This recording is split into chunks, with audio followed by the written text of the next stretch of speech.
بسم اللہ الرحمن الرحیم۔ الحمدللہ ہمارا سیرت رسول صلی اللہ علیہ وسلم کا درس جاری و ساری تھا، اور ہم نے گزشتہ درس کے اندر حضور پر نور صلی اللہ علیہ وسلم کے بچپن کے حوالے سے کچھ واقعات اور حضرت حلیمہ سعدیہ رضی اللہ تعالی عنہا کا جو آپ صلی اللہ علیہ وسلم کو پرورش کے لیے لے جانا تھا وہ سماعت کیا تھا، اور برکتیں وغیرہ بھی وہ ذکر کی تھی۔ تو آج آخری پیراگراف ہے اس کا، پھر انشاءاللہ تعالیٰ تیسرا باب پڑھیں گے۔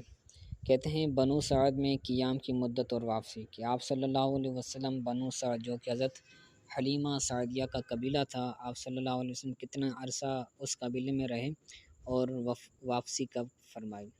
تو کہتے ہیں حضرت حلیمہ رضی اللہ تعالی عنہا اور ان کا خاندان قدم قدم پر اللہ کے آخری نبی صلی اللہ علیہ وسلم کی برکتوں کو دیکھتا رہا، ان سے خوب فیض پاتا رہا اور اپنا مقدر سنوارتا رہا۔ دیکھتے ہی دیکھتے 2 سال مکمل ہو گئے۔ حضرت حلیمہ نے آپ کا دودھ چھڑوا دیا اور معاہدے کے مطابق آپ کو آپ کی والدہ حضرت آمنہ رضی اللہ تعالی عنہا کے پاس لے گئیں۔ انہوں نے حسب توفیق حضرت حلیمہ کو انعام و اکرام سے نوازا۔ آپ کی برکتیں دیکھ کر حضرت حلیمہ کا دل مچلتا کہ آپ مزید ان کے پاس ان کے قبیلے میں رہیں۔ عجب اتفاق کہ انہی ایام میں مکہ شریف میں ایک وبائی مرض پھیلا ہوا تھا۔ حضرت حلیمہ کی وبائی بیماری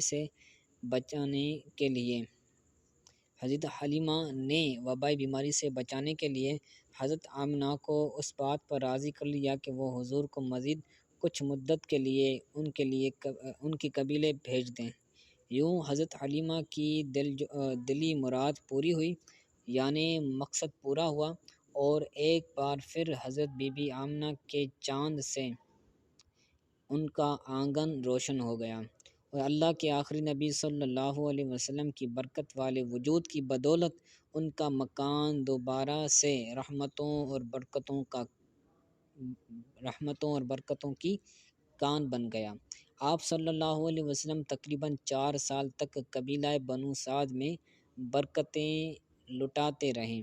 وہاں آپ نے اپنے رضاعی بہن بھائیوں کے ساتھ بکریاں بھی چرائیں۔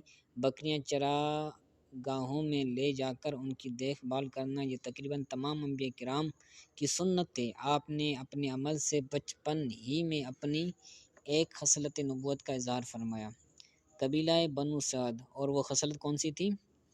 بکریاں چرانا۔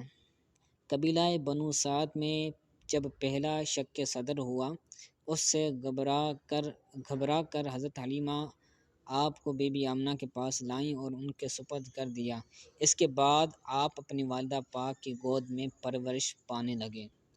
تو حضرت حلیمہ سعدیہ کے پاس حضور صلی اللہ علیہ وسلم تقریباً 4 سال رہے، ٹھیک ہے، اور ایک جو خصلت نبوت تھی وہ آپ کی وہاں پر اس کا ظہور ہوا، اور وہ خصلت نبوت کیا تھی؟ آپ کا بکریوں کو چرانا۔ تو یاد رکھیں حضور صلی اللہ علیہ وسلم کی اور بقیہ انبیاء کرام کی یہ خصلت ہیں، لیکن کسی کو بھی یہ اجازت نہیں کہ وہ حضور صلی اللہ علیہ وسلم کو چرواہا کہے، ٹھیک ہے۔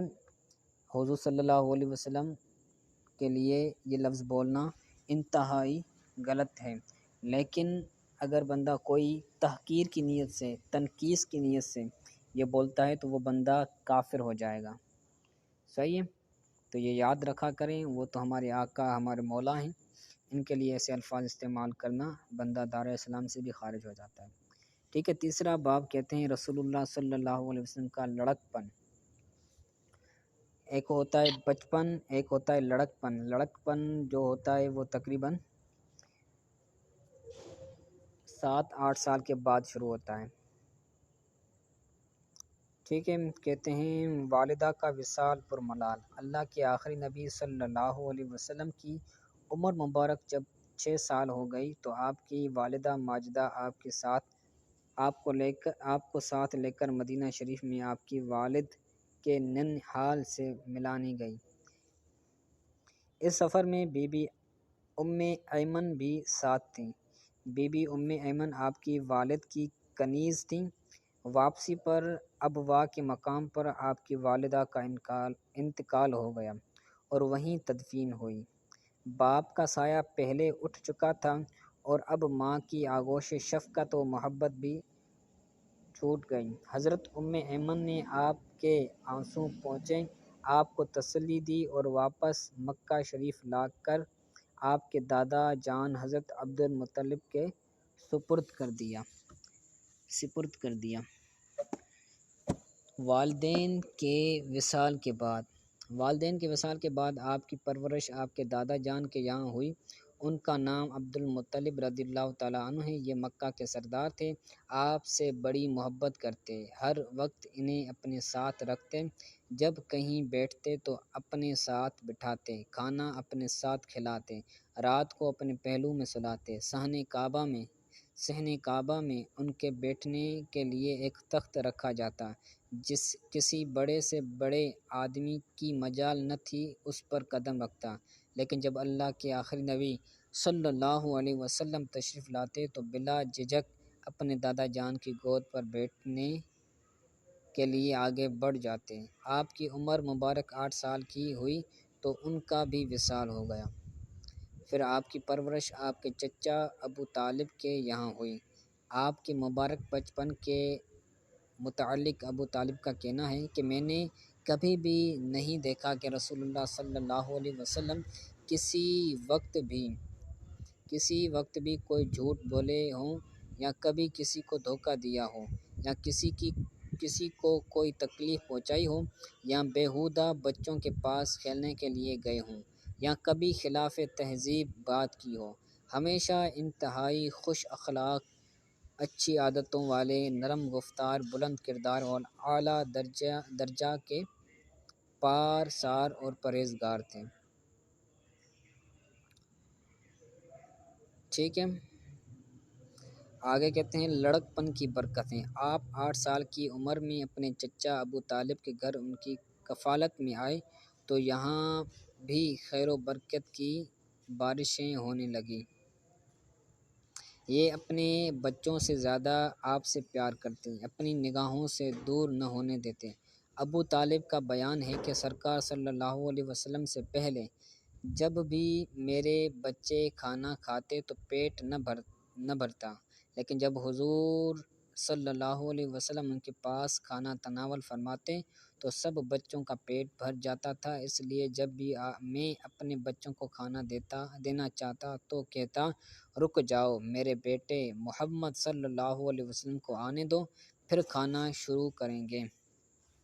اسی طرح جب بھی بچوں کو دودھ پلانا ہوتا تو آپ کو پہلے پلایا جاتا، پھر بچوں کو دیا جاتا۔ اگر ان کے بیٹوں میں سے کوئی پی لیتا تو وہ سارا برتن اکیلا ہی ختم کر دیتا۔ ابو طالب یہ دیکھ کر کہتے، اے محمد، تمہاری برکتوں کا کیا کہنا۔